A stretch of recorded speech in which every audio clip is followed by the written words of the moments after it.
Okay, hello Cloud Gurus and welcome to this lecture. In this lecture, we're going to look at Simple Notification Service or SNS.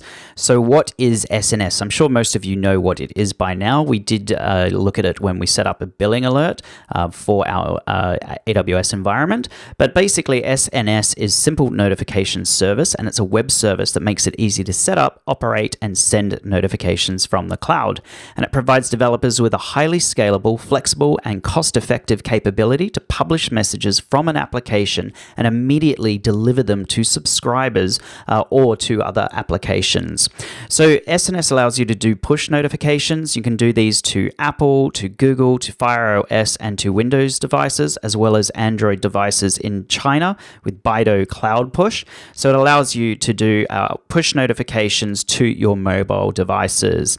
And besides pushing cloud notifications directly to mobile devices, SNS can also deliver notifications by SMS text messages or by email to Amazon SQS or to any HTTP endpoint. So it's a way of pushing out information both to mobile devices as well as text messages, as well as to SQS or to any HTTP endpoint. And it basically allows you to group multiple recipients using topics. And a topic is basically an access point, or just think of it as like what you would think a topic would be, for allowing recipients to dynamically subscribe for identical copies of the same notification.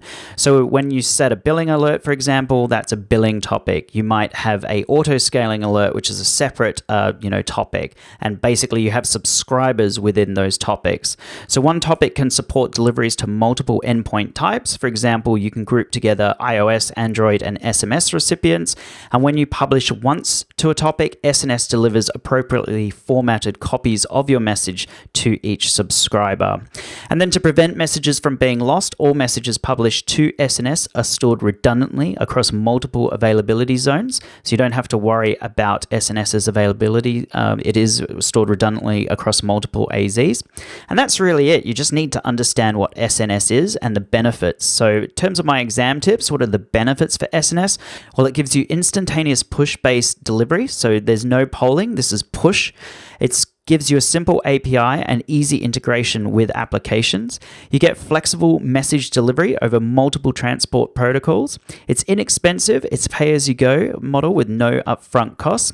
And its web-based AWS Management Console offers the simplicity of point-and-click interface. So you can go into the Management Console and just configure your SNS notifications. It's super simple. We're going to see that in the next section of the course. And then finally, really what you need to understand is SNS versus SQS. And you'll find this as a common theme amongst your different application services. Amazon like to quiz you on the differences between SWF and SQS, and then SNS and SQS. So both SNS and SQS are both messaging systems in AWS, but SNS is push. You push the messages out to your different devices via text message or via notifications, etc. Whereas SQS is pull-based. You have to have EC2 instances sitting there polling the SQS queue. So again, if you've got a scenario-based question where they're asking you if it should be pushed out to individual users via a notification or via a text message, then think SNS. Or via email, think SNS. But if you've got a scenario-based question where you need EC2 instances to poll information, then that's going to be SQS. And that is literally it. Understand the difference between SNS and SQS, as well as what SNS is. So that is it for this lecture, everyone. In the next lecture, we're going to look at Elastic Transcoder. And again, you just basically need to understand what it is. We're then going to go on to API Gateway and then Kinesis. So if you've got the time, please join me in the next lecture. Thank you.